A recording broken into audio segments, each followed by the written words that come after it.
Sebelum Anda duduk, bisa ditengok kiri kanan, kasih senyum, katakan senang lihat Anda di sini. Haleluya. Oh haleluya. Ya, apa kabar semuanya? Ini sudah liburan anak-anak sekolah. Ya, sudah banyak orang-orang yang sudah mikirkan mau libur kemana gitu ya.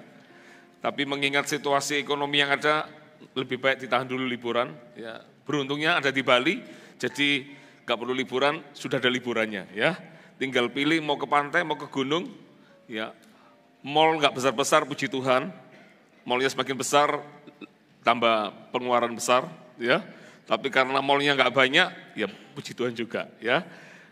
Loh, nggak suka pantai? Saya tanya, kenapa ya di Bali mallnya nggak besar? Terus dijawab, katanya orang Bali nggak suka mall, gitu ya. Betul nggak? Betul. Halo? Betul ya? Betul ya. Karena nggak suka mall katanya. Tapi alasan terbesarnya kenapa mallnya kecil? Karena nggak boleh bangun tinggi-tinggi, itu alasan lebih tepatnya. Jadi kalau mau dilebarkan, mau uang berapa dikeluarkan, ya. Kalau mau besar itu kan harus tinggi aja. Tapi di sini kan tanahnya kan mahal. Tapi anyway, kok jadi membahas mall, ya. Tapi anyway, kita senang sekali, saya senang sekali bisa menyapa Anda semua dari tempat ini. Ya, dan sepanjang hari ini saya membagikan satu topik tentang Roh Kudus. Karena bulan ini adalah bulan tentang Roh Kudus, ya. Dari tadi pagi saya sudah sampaikan Roh Kudus pribadi Allah yang hidup. Terus yang kedua adalah pemberian yang terbaik. Ya, Tuhan itu tahu memberi yang terbaik bagi kita karena Dia Bapa. Ya, kalau Bapa itu tidak usah anak memikirkan kemana, orang terus memikirkan lebih jauh. Sama, Tuhan itu tahu bahwa manusia itu ketika Yesus naik kembali ke surga, pasti orang-orang akan merasa sendirian. Makanya Yesus utus Roh Kudusnya supaya Roh Kudus itu tinggal di dalam hidup kita. Ya, tadi pagi saya kasih sebuah pemahaman sederhana tentang Trinitas, karena banyak orang bicara tentang Trinitas itu banyak orang salah menafsirkannya, gitu ya. Tapi nanti saya akan kupas melalui ayatnya aja. Ya, terus di ibadah sore ini saya akan khotbah tentang Roh Kudus penolong kita, karena Dia adalah penolong. Dan yang terakhir nanti adalah bertumbuh secara rohani. Ya, orang yang punya Roh Kudus dalam hidupnya pasti dia akan bertumbuh dalam kerohaniannya. Ya, oke, langsung aja kita buka di dalam Yohanes pasal 14. Yohanes pasal 14 ayat 16 sampai ayat 17. Yohanes pasal 14 ayat 16 sampai ayat ke-17. Perhatikan, jikalau kamu mengasihi aku, kamu akan menuruti segala perintahku. Ya, orang yang mengasihi pasti akan menuruti segala perintah. Tadi pagi saya kasih ilustrasinya, kalau saya mengasihi istri saya, pasti saya akan mendengarkan apa yang menjadi kata-kata beliau. Dan pasti akan saya lakukan apa yang beliau suka, apa yang beliau nggak suka, saya nggak akan lakukan. Karena saya mengasihi. Sama, kalau kita berkata kita mengasihi Tuhan, orang yang mengasihi itu pasti akan kelihatan dari perbuatannya. Karena orang yang mengasihi Tuhan, tidak mungkin di sisi yang lain, di waktu yang sama, dia melakukan apa yang tidak berkenan di hadapan Tuhan, nggak mungkin. Karena orang yang mengasihi Tuhan pasti akan mendengarkan apa yang menjadi perkataan Tuhan. Dan itu sudah otomatis. Ya. Dan ini luar biasa. Dan orang yang menuruti segala perintah Tuhan, ayat 16 dikatakan, aku akan minta kepada Bapa dan Ia akan memberikan kepadamu seorang penolong yang lain. Seorang penolong yang lain. Sebuah pertanyaan muncul, apa Yesus nggak cukup di hidup kita? Apakah Yesus nggak cukup untuk kita? Yesus cukup bagi kita. Kita terima keselamatan cukup karena di dalam kematian Yesus itulah membuat dosa kita yang seharusnya membawa kepada kebinasaan, tapi Tuhan ubah menjadi kemenangan dalam hidup kita. Tapi kenapa ada pertanyaan, apakah Yesus gak cukup bagi kita? Dan muncul juga statement dari Tuhan, aku akan memberikan kepadamu seorang penolong yang lain. Seorang penolong yang lain, artinya bahwa dalam hidup ini tanpa Roh Kudus, tanpa penolong ini, ada yang kurang di hidup kita. Halo? ada yang kurang di hidup kita, seorang penolong. Sama ketika Tuhan ciptakan Adam, Tuhan melihat di dalam Adam ini ada yang kurang. Makanya Tuhan ciptakan Hawa. Ya, karena hanya Hawa yang bisa menutup kekurangan Adam. Adam itu menikah dengan Eve, not Steve. Ya, nggak usah ditambah-tambah. Adam itu dengan Eve, Adam dengan Hawa. Why? Karena Tuhan melihat Adam itu ada kurangnya. Sudah dicoba dicocokkan dengan ciptaan yang lain. Dengan, gajah, monyet, semua sudah tidak ada yang cocok, tidak bisa melengkapi Adam. Akhirnya Tuhan ciptakan Hawa, menjadi penolong yang sepadan buat Adam. Untuk apa? Supaya rancangan Tuhan itu terjadi secara sempurna buat Adam dan Hawa. Apa rancangan Tuhan yang sempurna? Dikatakan beranak cuculah, bertambah banyak, kuasalah bumi. Adam tidak mungkin bisa melahirkan tanpa adanya Hawa. Tuhan itu sudah melihat manusia ini ada yang kurang.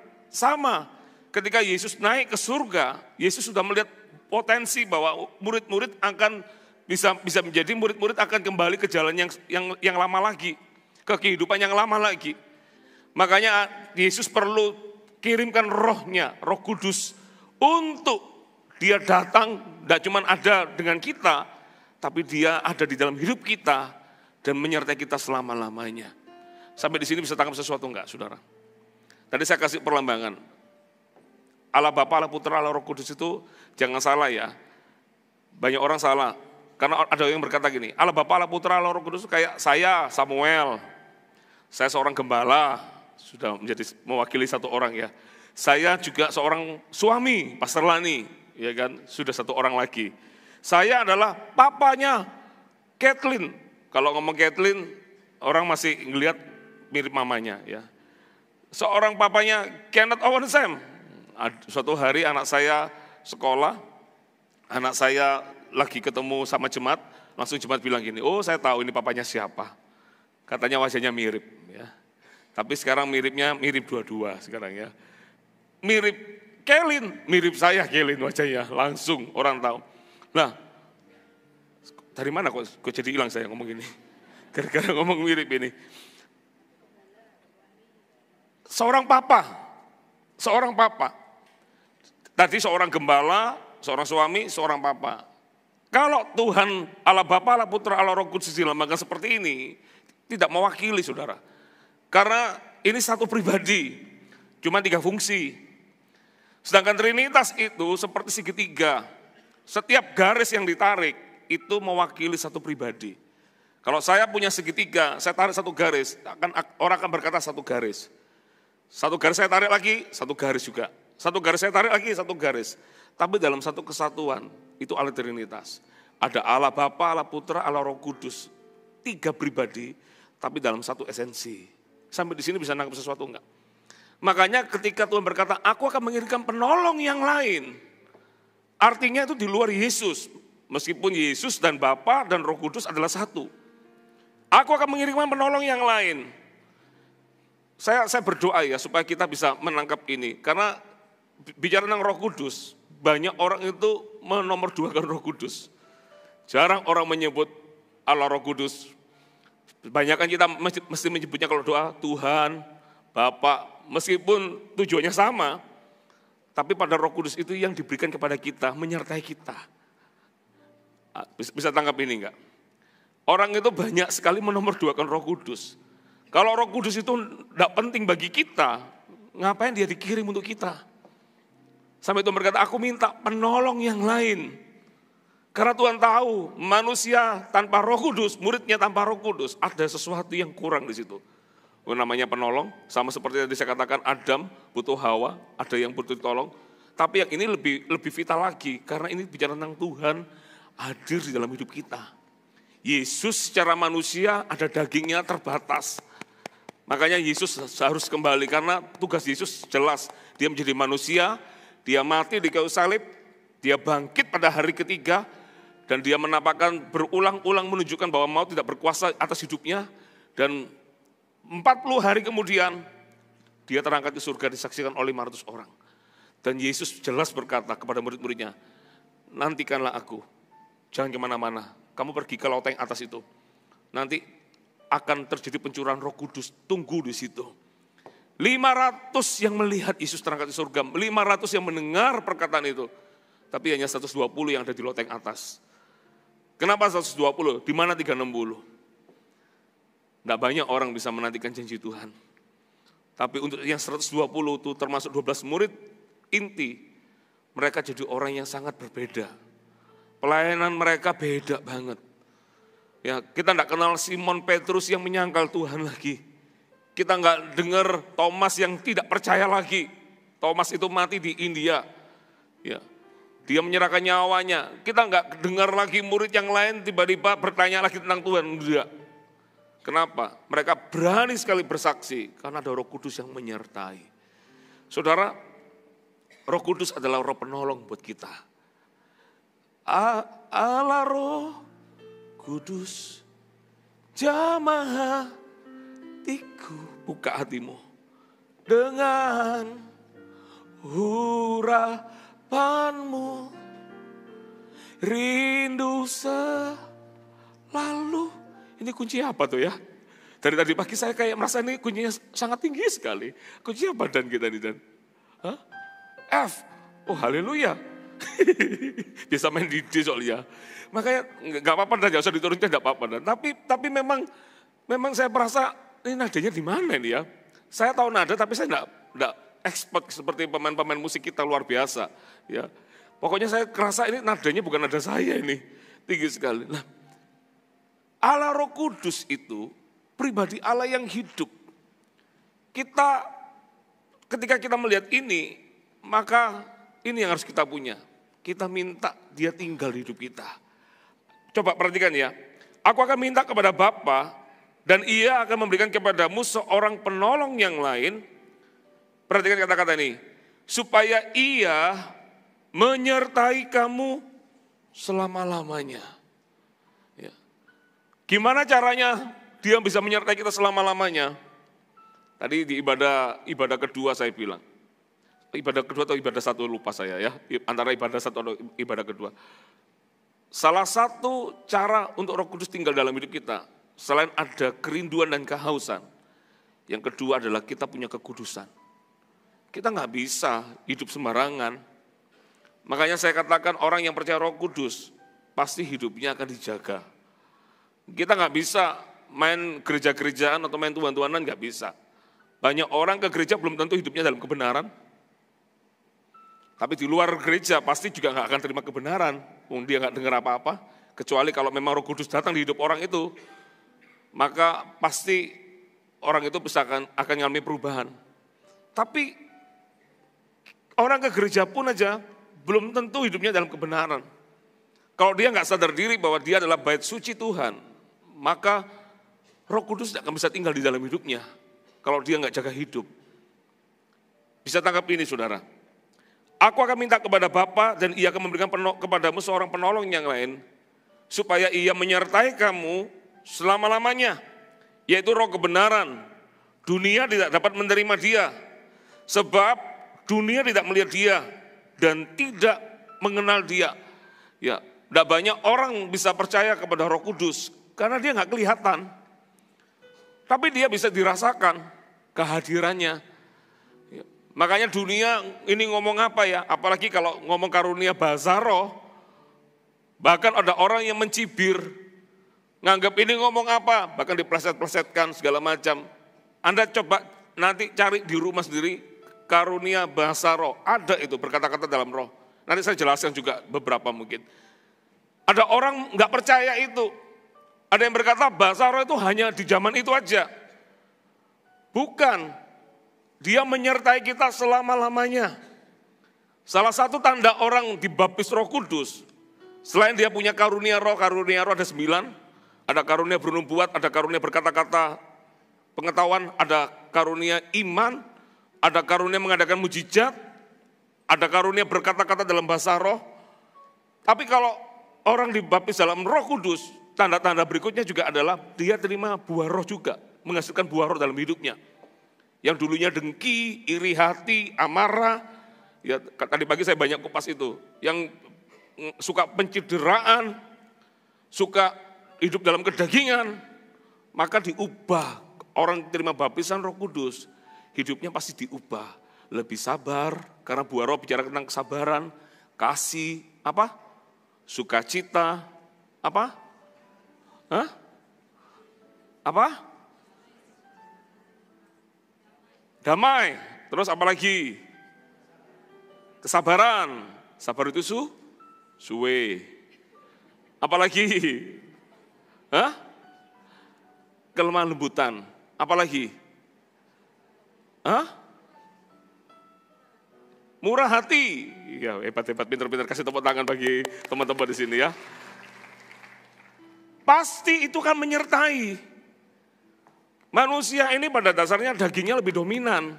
Daging itu lemah, rohnya itu penurut. Kalau yang kita makan, kasih makan tiap hari daging, makanya gak heran orang itu gampang emosi, orang itu gampang marah, gampang pinginnya berantem, itu dasarnya manusia. Makanya kita perlu Roh Kudus tinggal di hidup kita. Gak kelihatan. Tapi kalau kita terima Roh Kudus, pasti hidup kita diubah, saudara. Contoh paling gampang itu Saulus. Nanti malam saya khotbah tentang Saulus. Saulus itu, siapa gak kenal Saulus? Dia paling gak suka pembenci kegerakan. Dia pengikut Tuhan, pengikut jalan Tuhan, paling benci dia. Bahkan dia ingin bunuh aja orang-orang itu. Tiba-tiba sampai dia ngalami Tuhan, ngalami Roh Kudus. Berubah Saulus ini, namanya jadi Paulus. Dia berubah menjadi pribadi yang berbeda. Dulu dia berpikir kepopuleran, menjadi seorang pejabat terkenal, famous, itu segalanya. Sejak kenal Yesus dan dibaptis Roh Kudus, dia bilang apa yang dulu menjadi keuntungan, gua anggap rugi. Sudah nggak lihat harta dunia itu menjadi segalanya. Nggak lihat dunia itu sebagai sesuatu yang menjanjikan. Justru dia lihat karya Tuhan lebih menjanjikan. Makanya ketika dia dikasih tahu bahwa kamu nanti akan, matimu itu nanti kamu akan menyerahkan tanganmu. Dia berkata, jangankan kasih tanganku untuk diberikan. Hidup, aku mati pun loh, aku rela bagi Tuhan. Kok bisa orang begitu? Saya percaya itu Roh Kudus tinggal dalam hidupnya. Ada perubahan dalam hidupnya. Amin. Dunia itu tidak kenal dia. Jadi kalau ada orang berkata itu, Anda jangan ini, Anda pegang firman. Karena firman ini ya dan amin, saudara. Katakan amin. Sebab dunia tidak melihat dia dan tidak mengenal dia. Tetapi kamu mengenal dia. Sebab ia menyertai kamu dan akan diam di dalam kamu. Oke, yang pertama, kalau dia penolong kita, apa tugas dari penolong itu? Yang pertama, bisa keluarkan poin saya? Karena dia akan menyertai kita. Sederhana ya. Kalau saya tahu saya disertai Tuhan, apa yang mau saya takutkan dalam hidup ini? Kalau saya disertai Tuhan, kalau Tuhan itu tinggal di hidup saya, apa yang perlu saya takutkan? Saya ketemu satu orang yang dia, gara-gara dia lihat sebuah penampakan orang jahat, buat orang itu gak bisa enjoy lagi dalam kuliah.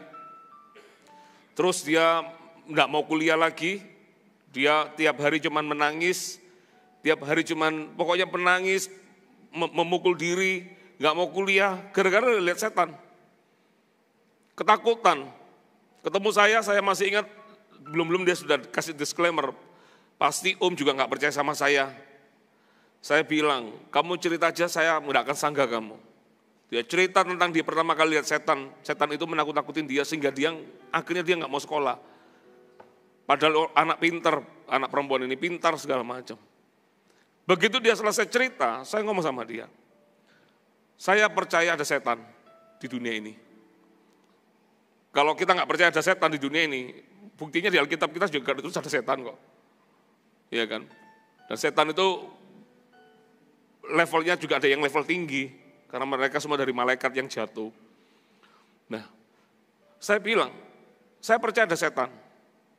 Tapi saya juga percaya di dalam diri saya ada roh yang lebih besar daripada setan yang ada di dunia. Siapa? Ya Roh Kudus. Saya ngomong sama dia, kamu punya Roh Kudus tinggal dalam hidupmu. Kamu harus bangkit. itu roh itu dijanjikan, saya bukakan ayatnya sama dia. Kamu percaya kamu punya Roh Kudus tinggal dalam hidupmu. Kata-kata sederhana saya doakan 15 menit, mungkin kurang lebih, pulang setelah itu. Seminggu kemudian saya dapat kabar kalau si anak ini pulih. Tantenya kasih kesaksian, keponakan saya pulih. Sejak pulang itu, dia nggak ketakutan lagi dengan setan. Saudara, Roh Kudus itu tinggal bersama kita. Dia dikatakan menyertai kita. Perhatikan ya, dalam kehidupan kita sangatlah penting untuk menyadari bahwa kita tidak hidup sendirian. Tetapi ada Tuhan yang menyertai. Ya, berapa banyak orang ingin mengakhiri hidupnya, pokoknya kalau ada apa-apa tuh orang paling survei mengatakan orang paling susah itu adalah ketika dia merasa dia sendirian, tidak ada orang yang menyertai hidupnya. Itu orang bisa khawatir, terus pokoknya macam-macam, dia ngalami stres, depresi karena dia merasa sendirian. Makanya Tuhan tahu manusia itu adalah makhluk sosial. Kalau nggak ketemu orang itu, coba ada yang ngomong, saya nggak perlu ketemu orang, nggak mungkin. Kalau Anda nggak bisa ketemu banyak orang, ada orang itu yang memang dia makhluk sosial. Ya, ketemu orang itu seneng, waduh ketemu itu. Rasanya kalau ketemu orang itu tambah baterainya tambah banyak. Naik terus baterainya, hybridnya nambah terus. Ya kan? Gak usah tunjuk-tunjukan, sudah tahu saya siapa orangnya. Tapi ada orang berkata, aku nggak perlu ketemu orang, nggak mungkin. Kalau Anda nggak bisa punya teman 4-5 orang, pasti Anda punya 1 orang, tetap yang Anda bisa dekat, bisa ngobrol. Lah Tuhan itu tahu manusia itu nggak bisa sendirian. Makanya Tuhan kasih Roh Kudus tinggal dalam hidup kita. Sometimes dalam hidup ini kita nggak bisa cerita ke siapa-siapa. Tapi Anda bisa cerita kepada Tuhan. Pak, di mana Tuhan itu? Kan orang tanya, kalau orang dalam masalah, selalu orang tanya, di mana Tuhan? Padahal Tuhan ada di dalam kita melalui apa? Roh Kudusnya. Makanya kita bisa ngobrol. Saya ngomong tadi pagi sama orang, pernah lihat saya sedih nggak? Pernah lihat saya sedih nggak? Bapak Ibu pernah lihat saya sedih? Lah Bapak Ibu taunya saya di gereja, taunya senyum-senyum. Bapak Ibu tahu nggak lihat saya menguap? Tadi ada yang bilang, saya melihat Bapak Samuel pernah menguap gitu. Pernah lihat saya stres pikir masalah nggak? Enggak. Yang paling sering lihat pasti Pastor Lani. Tapi tahu nggak? Kenapa saya ketemu Anda? Saya cheerful, semangat. Kenapa? Karena saya sudah bawa kalau saya lagi bergumulan. Saya datang ke kamar doa saya ambil gitar saya berdoa di situ. Saya sering ngomong sama Tuhan, Tuhan aku nggak mampu, tapi aku tahu Engkau menyertai hidupku. Itu sudah cukup. Saya boleh menangis sedihnya itu hanya di situ aja, tapi saya tahu, saya bangkitkan lagi. Aku punya Roh Kudus tinggal dalam hidupku. Kenapa kamu harus khawatir? Dalam hidup ini bahaya kalau kita merasa kita sendiri. Dan kalau kita sendiri, pasti kita tidak punya kekuatan. Elia itu kurang apa toh Elia itu? Elia itu orang hebat. A man, apa istilahnya itu, a man of fire, manusia api. Suatu hari dia kena masalah gara-gara teror sama Isabel. Dia itu sudah bikin bawahnya mati terus. Ditanya Elia, apa kerjamu di sini? Aku seorang diri yang bekerja untuk Tuhan. Padahal ada nabi yang lain. Ada Elisa yang akan ditunjuk suatu hari nanti. Ada nabi-nabi yang lain. Memang Elisa belum didoakan. Tapi ada 50 nabi yang lain. Tapi kenapa dia kepingin mati? Sederhana. Karena dia merasa sendirian. Perasaan sendirian itu paling bahaya di hidup kita, saudara. Siapapun Anda bisa tertawa. Tapi di rumah nangis Anda. Kenapa aku sendiri? Makanya Tuhan tahu. Tuhan kasih penolong yang bisa menyertai kita selama-lamanya. Dan itu adalah Roh Kudus, saudara. Halo? Lagunya Pastor Philip. Apa dan My Best Friend, apa dan? My best friend, Holy Spirit, Holy Spirit, my best friend. Bisa nyanyi itu? Sekali lagi ya. My best friend. Dia nyata. Holy Spirit.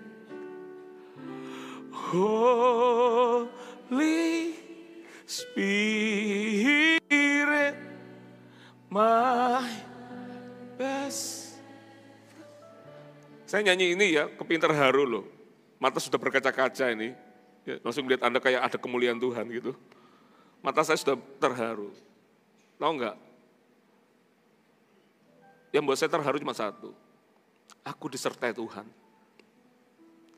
Aku disertai Tuhan. Apa yang mau tak takutkan dalam hidup ini?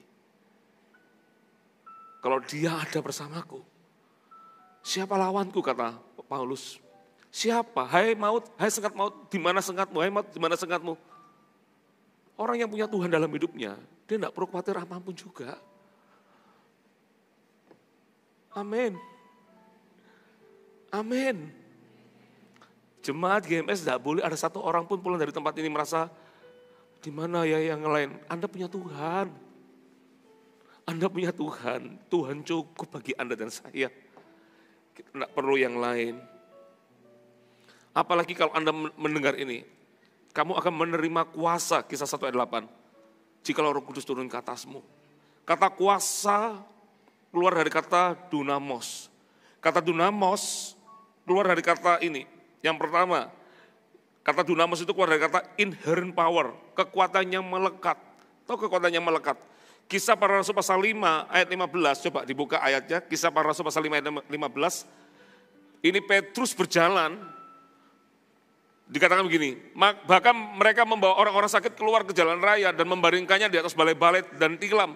Supaya apabila Petrus lewat, setidak-tidaknya bayangannya mengenai salah seorang dari mereka. Terus ayat 16. Dan juga orang banyak dari kota-kota di sekitar Yerusalem datang berduyun-duyun serta membawa orang-orang yang sakit dan orang-orang yang diganggu roh jahat. Dan mereka semua disembuhkan. Mereka semua loh, bukan sebagian. Mereka semua disembuhkan. Itu kok bisa bayang-bayang Petrus, bayang-bayang kita paling banter itu disebut orang berteduh. Nggak tahu ya, ya sudah dead joke ya, pasti nggak lucu terus dari tadi. Kita punya bayang-bayang gitu loh, biasanya kan suka dibuat berteduh sama orang kan. Lagi kalau panasnya agak ke sana jam 2, kita belakangnya itu lumayan ya agak dingin ya.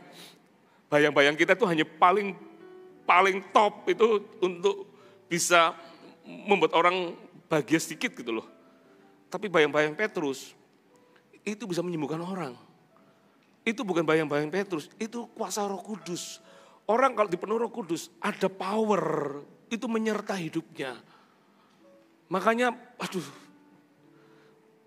kalau kita bisa melihat ini sebuah kebenaran, saudara. Maka jemaat GMS akan menjadi jemaat yang luar biasa. Karena punya Roh Kudus tinggal dalam hidupnya, inherent power. Apalagi, Dunamos itu juga bicara tentang power for performing miracles. Makanya ketika Petrus lihat orang lumpuh di Serambi Salomo itu.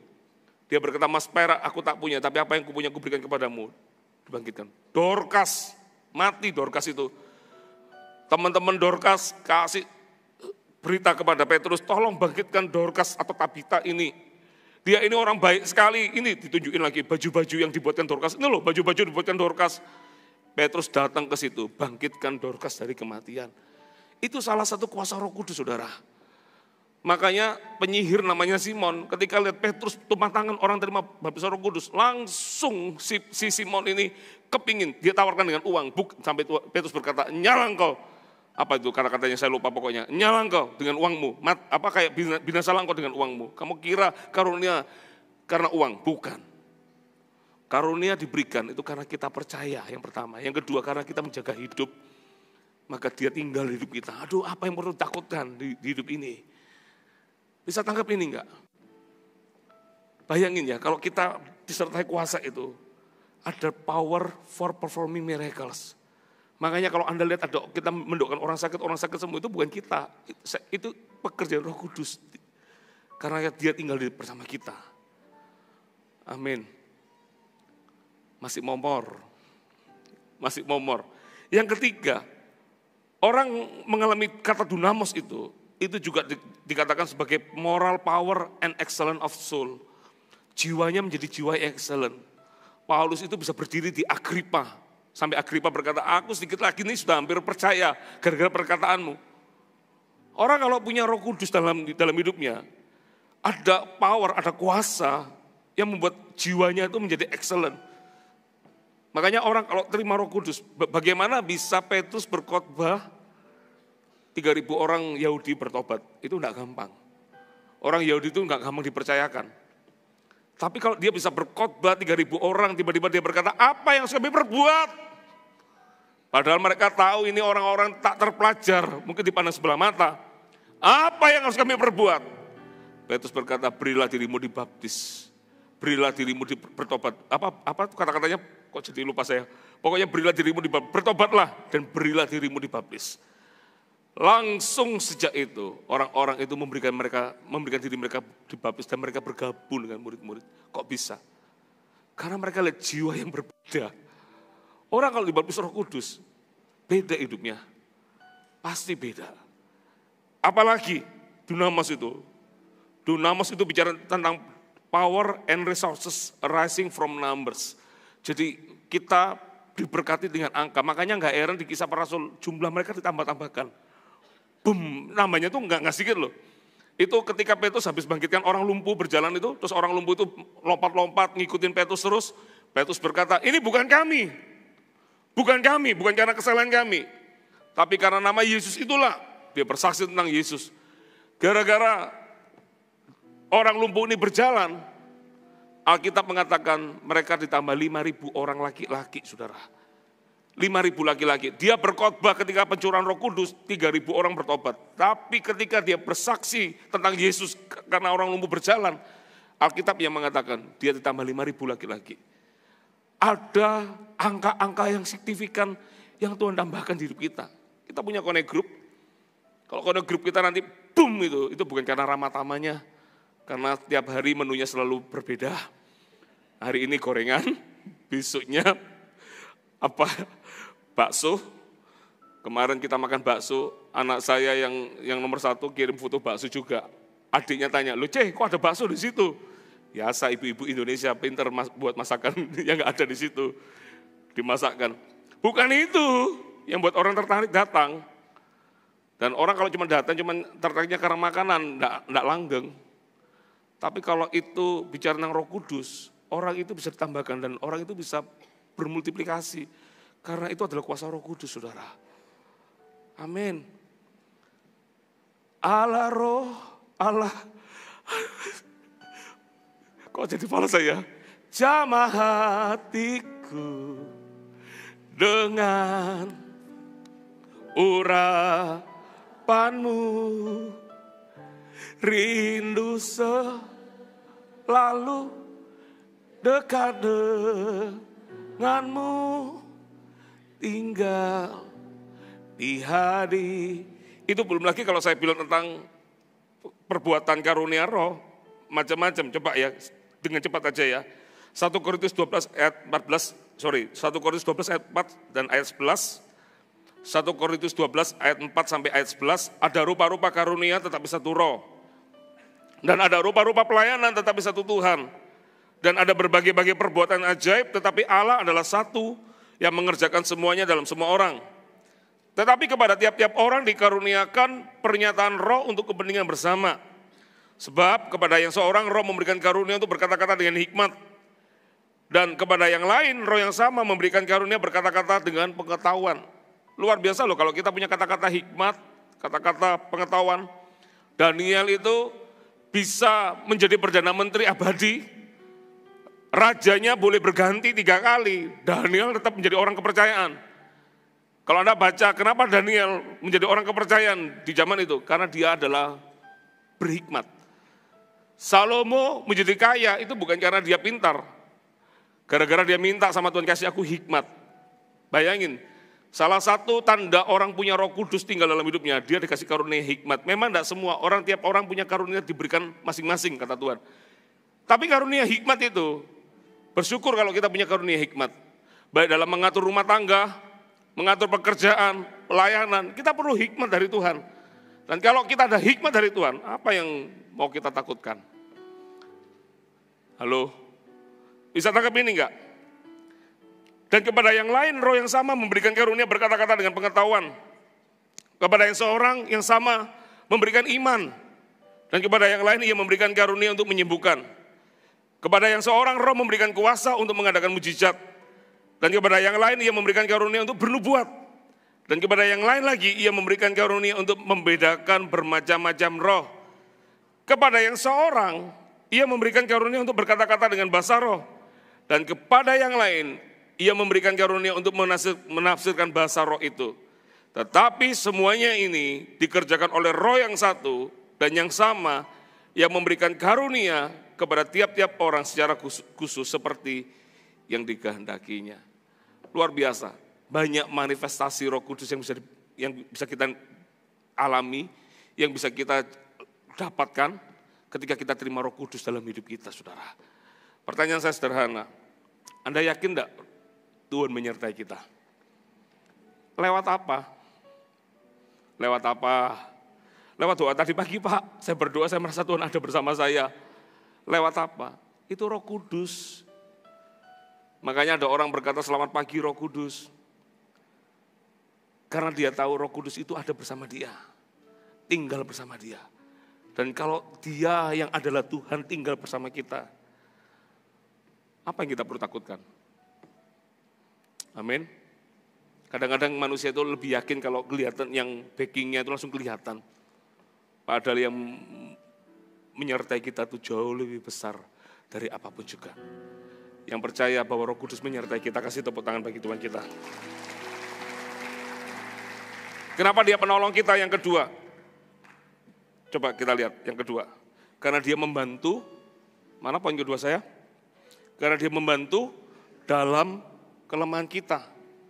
Siapa yang tidak punya kelemahan, angkat tangan. Siapa yang kelemahannya banyak, angkat tangan. Kita banyak kelemahannya ya. Roh Kudus itu salah satu tugasnya adalah membantu kita dalam kelemahan kita. Roma 8 ayat 26, ayat 27 saya bacakan. Demikian juga roh membantu kita dalam kelemahan kita. Sebab kita tidak tahu bagaimana sebenarnya harus berdoa. Tetapi roh sendiri berdoa untuk kita kepada Allah dengan keluhan-keluhan yang tidak terucapkan. Dan Allah yang menyelidiki hati nurani mengetahui maksud roh itu, yaitu bahwa ia sesuai dengan kehendak Allah berdoa untuk orang-orang kudus. Sometimes dalam doa-doa kita terbatas kalau kita pakai bahasa Indonesia. Kecuali Anda punya checklist, pendoa itu banyak checklistnya. Saya berdoa buat bangsa, saya berdoa buat negara, saya berdoa buat tante ini, tante itu, banyak sekali. Ya. Tapi kalau kita berdoa buat diri kita, terbatas kita ini. Ya kan? Yang paling gampang doa apa? Doa Bapak kami. Bapak kami yang ada di dalam kerajaan surga, dikuduskanlah namamu. Itu komplit doa Tuhan Yesus ini. Ya kan? Berikanlah pada hari ini makanan kami secukupnya. Ampunilah kesalahan kami seperti kami telah mengampuni orang yang bersalah kepada kami. Dan janganlah membawa kami ke dalam pencobaan, tetapi lepaskanlah kami daripada yang jahat. Karena engkaulah yang punya kerajaan dan kuasa dan untuk selama-lamanya. Komplit. Ada mengalahkan pencobaan. Jangan kami kasih godaan, kan itu segala macam. Berikan kami makanan, lengkap. Makanan secukupnya, bukan sekenyangnya ya. Nggak ada hubungannya ya. Saudara, kita doa dengan bahasa kita, itu terbatas. Makanya ada karunia Roh Kudus, salah satu tandanya adalah berbahasa roh. Bahasa roh itu, Pak, apa ada artinya? Coba kita lihat satu ayat lagi ya, saya tunjukkan ya. Di dalam 1 Korintus 14 ayat 2 sampai 4, perhatikan. Siapa yang berkata-kata dengan bahasa roh, tidak berkata-kata kepada manusia, tetapi kepada Allah. Sebab, garis bawah kata-kata ini, tidak ada seorang pun yang mengerti bahasanya, oleh roh ia mengucapkan hal-hal yang rahasia. Tetapi siapa yang bernubuat, ia berkata-kata kepada manusia, ia membangun, menasihati dan menghibur. Siapa yang berkata-kata dengan bahasa roh, ia membangun dirinya sendiri. Tetapi siapa yang bernubuat, ia membangun jemaat. Ketika kita berbahasa roh, tidak ada yang tahu artinya. Ini Paulus sudah kasih penjelasan dengan sangat baik sekali. Tidak ada yang tahu artinya. Tapi Allah tahu apa yang kita doakan. Sometimes dalam doa kita nih kadang-kadang nggak ngerti apa. Saya kalau dalam pengalaman saya melayani Tuhan, seringkali kadang-kadang hati itu kayak ada tiba-tiba nggak enak, dak-dikduk gitu. Kenapa ya? Lihat tensinya baik-baik saja, tapi kenapa kok dak-dikduk? Saya ngerti, saya disuruh berdoa. Tapi kan saya nggak tahu doa apa. Karena saya juga nggak paham apa yang terjadi. Apa yang saya lakukan? Saya berdoa berbahasa roh. Karena bahasa roh itu untuk membangun hidup saya. Saya nggak tahu apa yang terjadi, saya cuma berdoa. Kadang-kadang saya berjalan, tidak ada musik, cuma berbahasa roh, berbahasa roh, berbahasa roh, berbahasa roh. Saya cuma putar berbahasa roh, sampai berbahasa roh, sampai satu titik di mana hati saya tenang, damai. Saya berhenti. Dan seringkali apa yang saya lakukan itu, nanti nggak berapa lama itu tiba-tiba saya dengar sebuah peristiwa. Dan peristiwa itu saya tahu, kalau sampai saya diluputkan dari setiap tantangan dan bahaya itu, saya tahu itu Roh Kudus sudah ajak saya untuk berdoa. Allah yang menyelidiki hati nurani saya. Berdoa. Karena itu adalah sarana kita ngomong sama Tuhan. Tuhan, aku enggak tahu loh apa yang terjadi nanti ini. Aku enggak ngerti apa yang terjadi. Hatiku ini enggak enak, gundah gulana. Kita berdoa, kita enggak ngerti Tuhan, aku enggak ngerti. Tapi kita berdoa, kita berbahasa roh. Saya sadar ngomong berbahasa roh. Jangan bilang orang berbahasa roh itu enggak sadar. Sadar. Ada terjemahan begini, ketika para murid itu berbahasa roh, ada yang menafsirkan bahasa roh itu, mereka memakai bahasa tiap orang-orang yang datang dari bangsa lain-lain. Ada yang orang Kreta, orang Arab, tiba-tiba berbahasa itu. Tapi ada tafsiran yang mengatakan, mereka tetap berbahasa roh yang tidak dimengerti ini, tapi orang-orang yang mendengar, tiba-tiba mereka dengarnya itu seperti bahasa mereka. Makanya mereka kaget dan kata-katanya sama untuk memuliakan Bapa, memuliakan Tuhan, bersaksi tentang Tuhan. Orang berbahasa roh itu tujuannya untuk membangun dirinya, itu dikasih bahasa yang dimana setan pun tidak ngerti. Pernah tidak Anda berdoa gini, Tuhan aku mau sabar Tuhan. Keluar dari rumah diserempet orang, marah. Loh tadi katanya doanya minta sabar. Doa dengan bahasa ini, setan pun juga dengar. Makanya diuji. Dalam hidup ini selalu ada orang berkata nih, hai maut, di mana sengatmu? Aku enggak takut. Enggak berapa lama gudangnya kena air bah. Dia berkata, loh kok sungguhan? Makanya kadang-kadang hati-hati. Enggak boleh menantang itu juga enggak boleh. Makanya Tuhan kasih sebuah akses yang bahkan setan itu juga enggak ngerti apa yang didoakan. Kita saja enggak ngerti. Tapi Allah menyelidiki hati rohani kita. Paulus itu ngomong loh, Paulus itu meskipun dia ajarkan, kalau kamu dalam pertemuan jemaat pakai kata-kata nubuat, kata-kata yang membangun, kata-kata hikmat supaya orang yang mendengarnya bisa dibangun. Tapi kalau Anda berbahasa roh, orang nggak ngerti dibangun apa. Tapi bahasa roh itu untuk membangun diri kita. Kita ini kan ada roh tinggal di dalam kita. Kita harus bangun manusia roh kita ini. Kita bangun berbahasa roh, berdoa itu membangun iman kita. Membangun hidup kita. Karena pada dasarnya manusia penuh dengan kelemahan. Kalau kita bangun roh kita, maka hidup kita akan semakin kuat saudara bersama Tuhan. Amin. Siapa yang mau manusia rohnya semakin kuat? Anda harus baptis bersekutu dengan Tuhan. Allah Roh Kudus jamah hatiku dengan urapanmu, rindu selalu dekat denganmu, tinggal di hadi.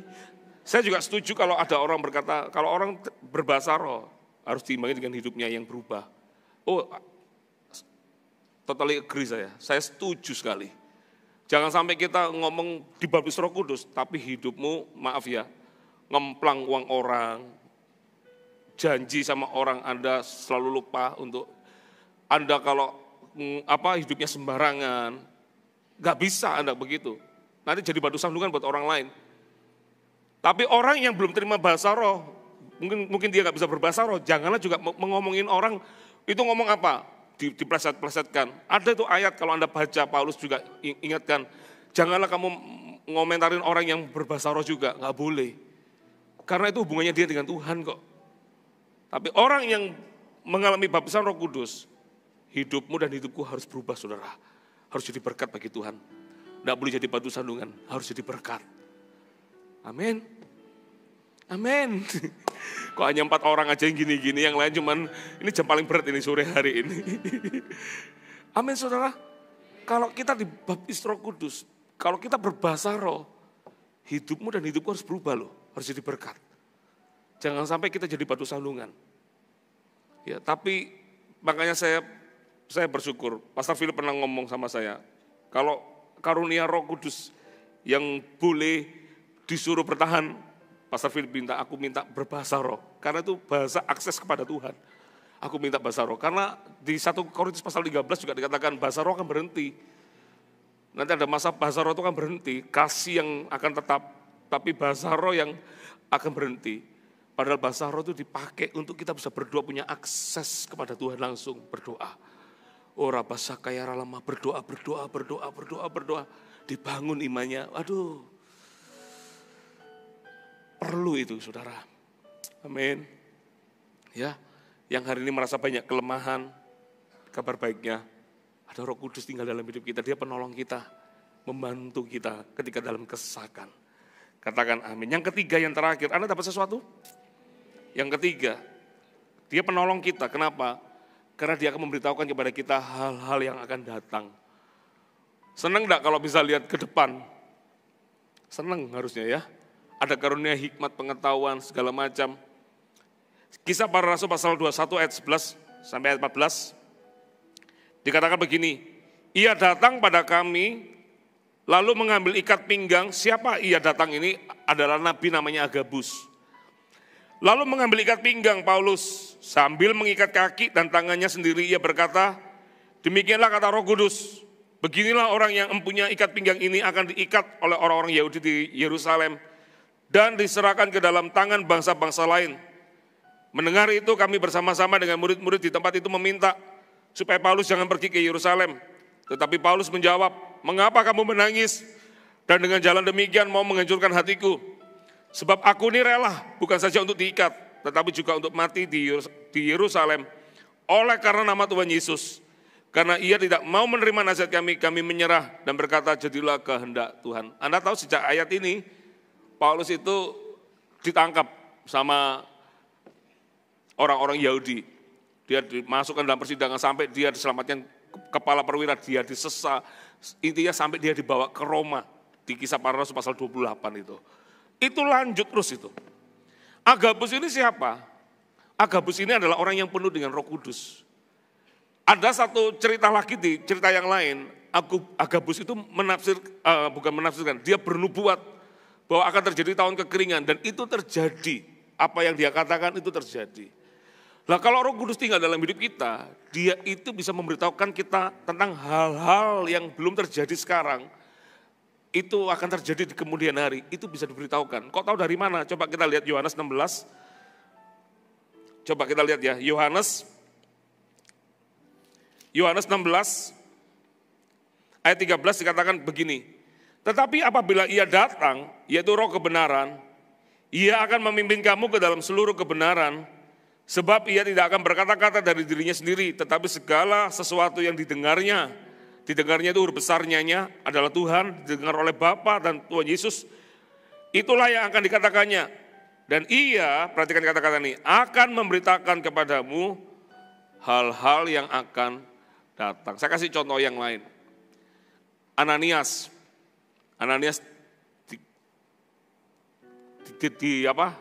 didatangi Tuhan lewat Roh Kudus ya. Ananias, akan ada orang namanya Saulus akan ke rumahmu. Nanti kamu doakan ya. Kamu doakan supaya dia sembuh dari kebutaannya. Pertanyaan saya gini, Saulus sudah datang ke tempatnya Ananias belum waktu Ananias dapat suara itu? Halo? Belum ya? Belum ya, berarti kan belum terjadi ya. Setelah Tuhan ngomong gitu, enggak berapa lama, Saulus datang. Karena Saulus juga dikasih tahu, kamu pergi ke Ananias. Karena itu yang mengerjakan adalah roh yang satu. Pergi ke Ananias, nanti kamu didoakan, nanti selaput di matamu akan gugur sehingga kamu bisa melihat lagi. Luar biasa ya, kalau orang punya Roh Kudus tinggal dalam hidupnya, dia akan memberitahukan kita tentang hal-hal yang akan datang. Tidak selalu sih, tapi itu sangat melengkapi.